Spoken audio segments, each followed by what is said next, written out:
as far as this tradition is concerned, if you want to use, let's say, the musical backdrop of it, go ahead, I can't stop you from doing it, because nobody can claim rights over that.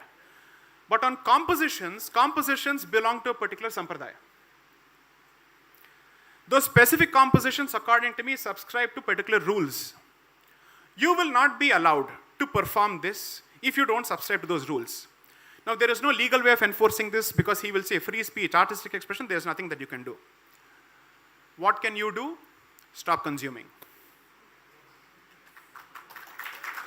You can't stop him from producing, but you can stop him from being consumed. I am using the leftist game against them, by the way, because that's what they do to us.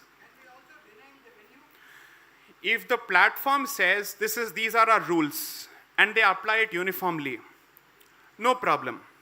But when certain academies throw their weight behind this, according to me, heresy, what do you do then? Which is why I'm making a broader proposition here. I had this conversation with a few leading artists a few months ago. And I am going to present this in favor of Bengaluru here.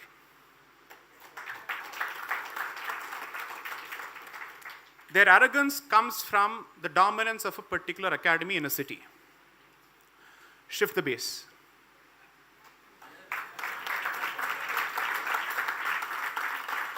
Shift the base and let Karnataka become the place where traditional artists from across the world converge. If the inheritors of a tradition don't know the value of a tradition, they don't deserve to have the tradition. Because Dharma says, after 3 generations, if you don't value Sandhya Vandanam, you will not have the right to wear the Poonal anymore after that. I am applying the same principle, which is to say we have given you enough opportunities, feedback has come to you from multiple channels to make amends, change your ways, respect the sentiments of the Rasika. But if you choose not to do that, Chinna Kodu, Periya Kodu, I am drawing the Periya Kodu here, period. And therefore, I am clearly saying, in every way possible, I will support this transition, monetarily and otherwise.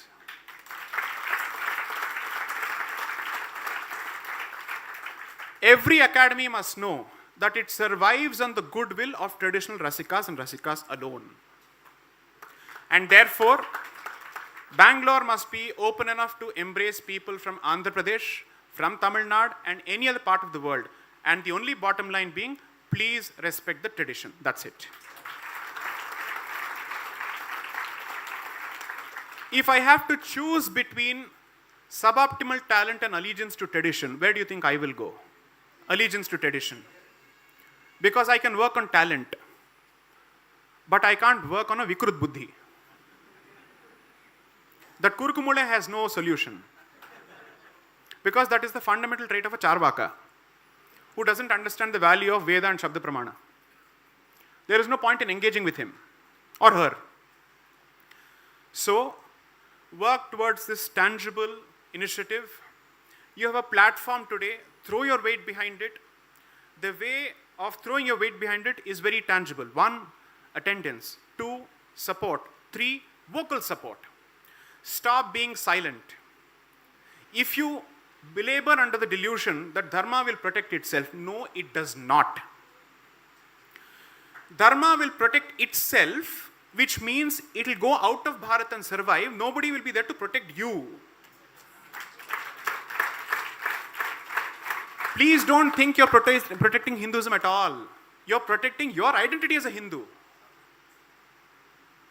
There are Russians who are waiting, Germans who are waiting, Africans who are waiting, Hawaiians who are waiting, who have established temples. Please go and see how they chant the Rudram. And you'll be shamed and shocked. Unbelievable. So the Ayyappa temple in Lagos, Nigeria is run by an African Brahmin. His name is Govinda. The way he takes even Vahana Puja seriously, unbelievable. So Which is why I say it's futile and stupid to operate under any savior complex. Bharat has to take a conscious decision whether it wants to be the epicenter and the lodestone for dharma or not, because if it chooses to abandon dharma, dharma will abandon it and find a different place. Secondly, why is tradition important? Why is tradition important? Because unless and until this is explained, I think this fundamental point is missing. That is the missing block of the delta here.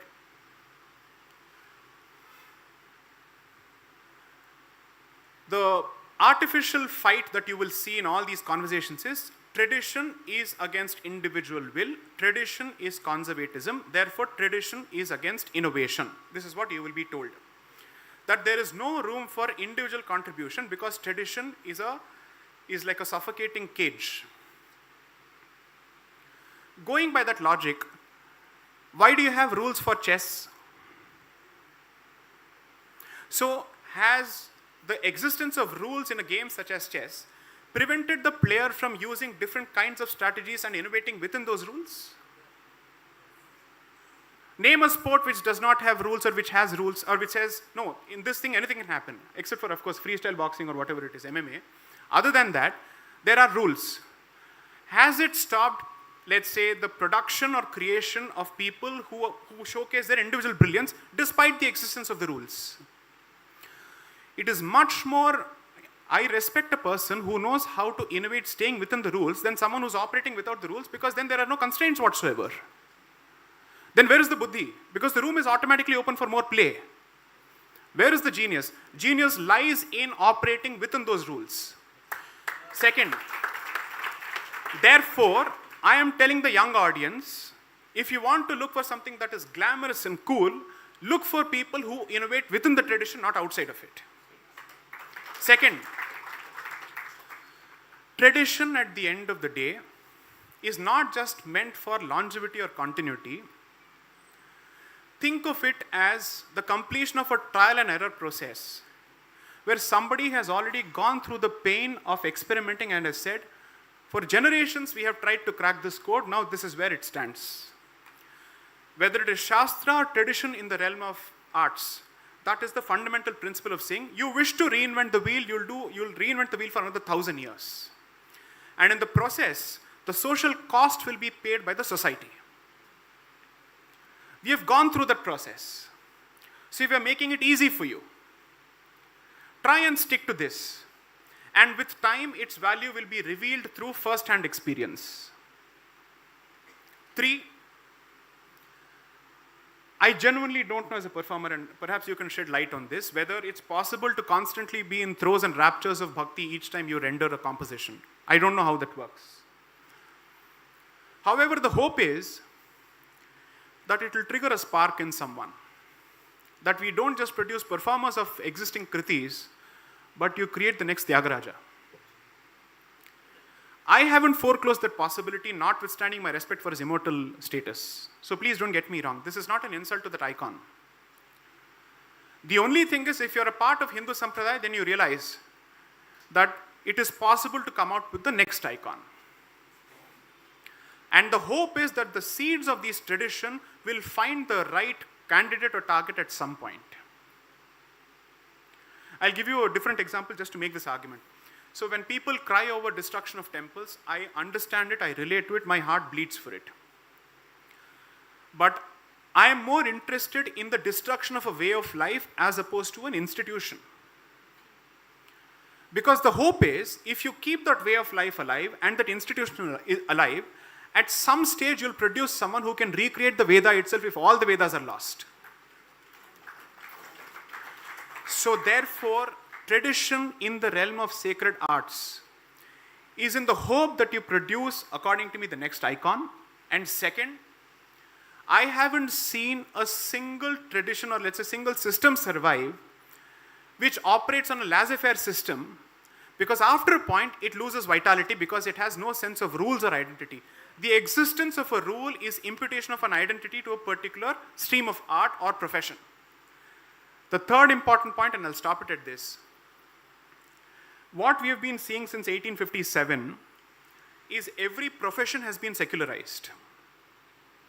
Previously, work as worship was literal, in the sense, Every profession would have a deity which is associated with it. It would have detailed rituals. It will have a Kuladevata. It will have an institution and a temple. Every profession, for God's sakes, not just one. Which is why, when a few French travelers had come here, in fact, missionaries came here, they understood the Varnashrama Dharma system better than us. They actually said, there is no one Brahmin, there is a Brahmin in each profession. Because they said it's not a vertical system, it's a horizontal system, wherein the priest will have to respect the person who is an expert in his subject at the end of the day, because he is seen as the Brahmin in his profession who has achieved proficiency in that area. Therefore, from 1857, especially after the War of Independence, the first War of Independence, the British men understood this. And they said, let's break the relationship between professions and the sacred and secularize professions fully. Now, what you see over the years is ethics have gone for a toss, education has become commercial. There is not a single profession where you can hope or bank on the fact that there is some degree of conscience and self-regulation at work which will prevent somebody from acting on his greed. Tell me you honestly believe that the Hippocratic Oath is actually working in the realm of medicine. Because it is merely, according to me, it's just a ritual which has lost its essence. So the trick of Hindu Dharma has been sacralize every profession, which means give it a sacred character so that everybody realizes that on the performance of his duty to the best of his abilities lies the rest of the balance for the society. And second, if you desacralize it, the degeneration that it goes through is almost irreversible, which is what we are seeing at this point. Now, what has happened is that desacralization, secularization has started affecting arts. It first affected all your secular professions. Then it went after the priestly profession, where now everybody says you just have to crack an examination, you'll become that. For Sthapati, apparently there is one examination that you have to crack according to the Tamil Nadu government, and you become a Sthapati. So apparently all those generations where the son would never be the master until the father's passing, and he would be the father's first apprentice, all of them were idiots according to them. Where they would observe rituals, they would observe fasts before they start work on a particular sculpture, all of that has been rendered secondary. That is exactly what you're being told now. When a certain gentleman gives an interview to say, it's perfectly fine to have a drink of scotch before you perform Carnatic music. He says that on NDTV several years ago. He gave the red flag several years ago. Most of them didn't realize it. Exactly. So a lot of people actually thought,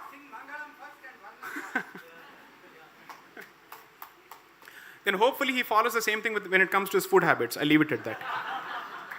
Please understand this. Most people thought that after a certain award was given, the transition started. They didn't realize that he was selected for that award several years before that because he was identified. That here is a potential deviant who can be given a further incentive to continue deviating from the path. I remember watching that interview when I was in engineering or in law school. This is the mid-2000s. And I was asking myself, what is happening here? This gentleman used to perform traditionally. Out of the blue, what is the transition here? What triggered this particular transition? And I slowly started noticing a few things. All of this is never individual. As he rightly says, the ecosystem has a way of identifying its potential torchbearers. Scholarships were instituted in this country, whether it's roads or otherwise, to find the next Brown Sahibs. Similarly, certain awards are granted to those people who carry the tradition forward in different realms, whether it's arts or otherwise. Being in the position that I am, at least over the last 8 years, I've been exposed to deeper and darker truths, which perhaps the audience may not be ready for. So allow me to say this in the most censored fashion possible. What you see in terms of topsoil is barely the truth. The truth is several layers below and several scenes behind. So if somebody has the guts to perform a particular rendition in favor of another deity of a different religion or diametrically opposite religion altogether, would that person have the guts individually unless he was absolutely sure that there is somebody else to protect him as a safety net, both financially and politically and otherwise? So, Learn from Hindu history. Stop targeting foot soldiers, attack the system. Because foot soldiers are like Raktabija Rakshasas. You kill one, the ecosystem has the ability to produce 10. And when you target one person, it's easy for somebody to say this is the product of professional jealousy and rivalry. Take away that argument altogether. Attack the system, attack the idea, attack the institution by creating parallel ideas, parallel institutions, and parallel performers. If this entire movement has only a negative connotation to it, where it's constantly blaming them without offering alternatives and positive solutions, then frankly it seems like a game where people are hand-wringing without actually coming out with solutions. It's like somebody saying, I'll constantly attack the first prime minister without providing a better alternative. Doesn't work. After a point, that narrative has an expiry date. People will say, how long will you continue saying this? You have been given power. You're not the government in opposition. You're the party in power. Right? Similarly, create alternatives. Second, recognize the good that they do which you're not doing. Poor performers are being supported by them one way or the other. During COVID, they were doing it. They have come out with brilliant world-class journals to put together the tradition and to compile the tradition. You may disagree with the venomous propaganda that is being pushed through that particular journal, but the effort behind it and the commitment to it, respect it. There is no comparison to Asura Tapas, and that's what is happening there. So learn from them. How many people ask themselves what is going to be the condition of Carnatic performers during the COVID period when there are no performances to attend at all? The ones who are visible already have visibility, they can bank on it to some extent. What about the poor guys? So there are flaws here as well. We are not 100% right all the time. Nobody can be. And there is something to learn on that front. Now what they do, put yourself in the shoes of a youngster. They will say, he is the one who is actually protecting the poor man. And we guys are saying tradition, conservatism, acharya, this and that, but we are not protecting the poor man. In their minds, at that stage, it is not respect for tradition, but idealism and justice that is constantly festering in their heads because they are in that rebellious phase.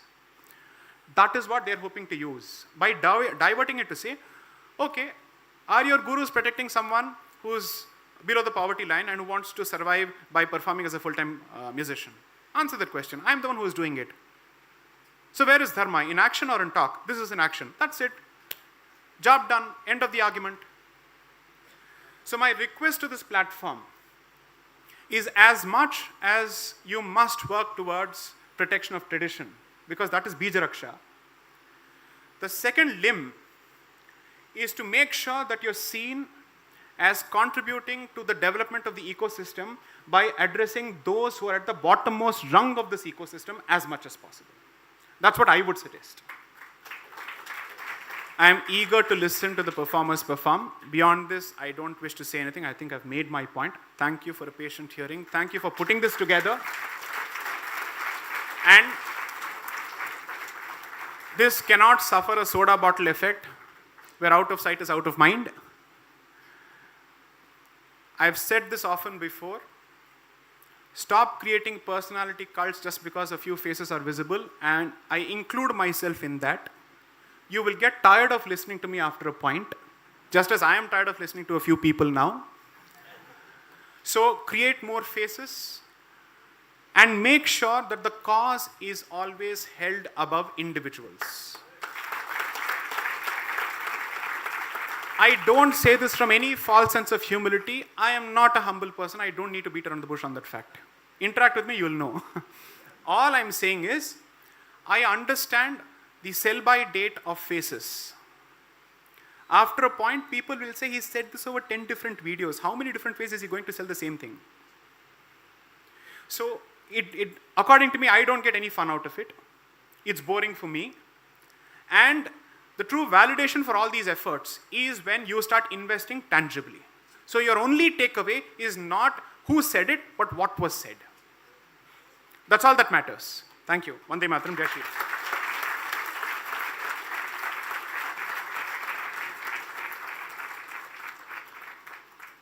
I want to administer the pledge. Could I request you to stand up? And as a lawyer, I've made a few edits and amendments to it. Sir, I'd just like to invite one more person. Please do, please do.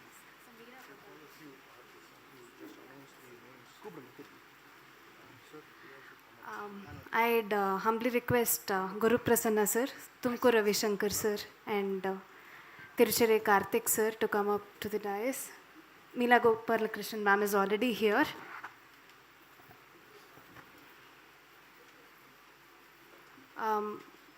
Please repeat the pledge after it is being administered. It will be told line by line. Sai Deepak sir will administer this in English for us, and Tumkur Ravi Shankar sir will administer this in Kannada for us.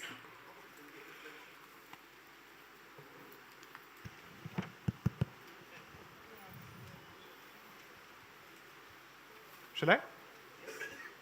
Shri Gurubhyo Namaha. I will respect our Sanatana Dharmic and divine roots of Carnatic music. I will not support or endorse any views or actions or platforms or individuals that undermine the same. Jai Shri Ram.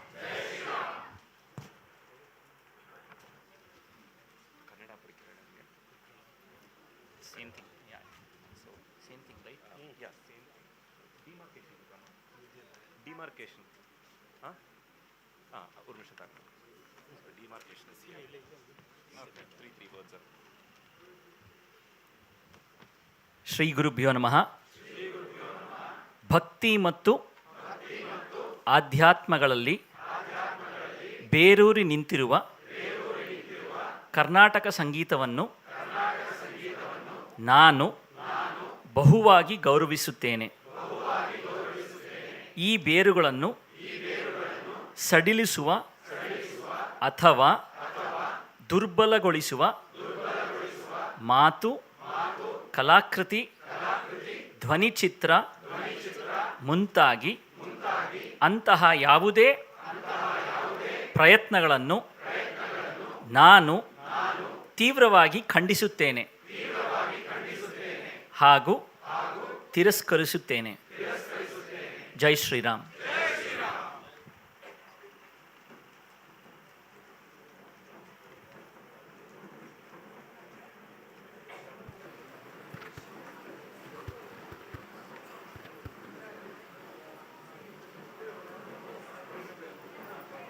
Felicitations. 2 minutes.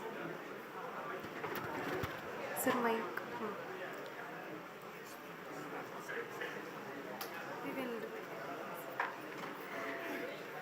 I request the audience to be seated. We will have the felicitations now.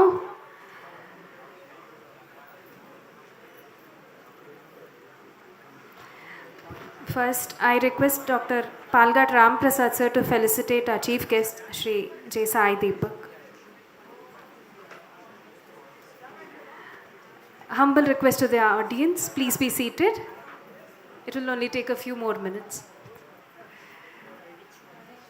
Please give them a big round of applause.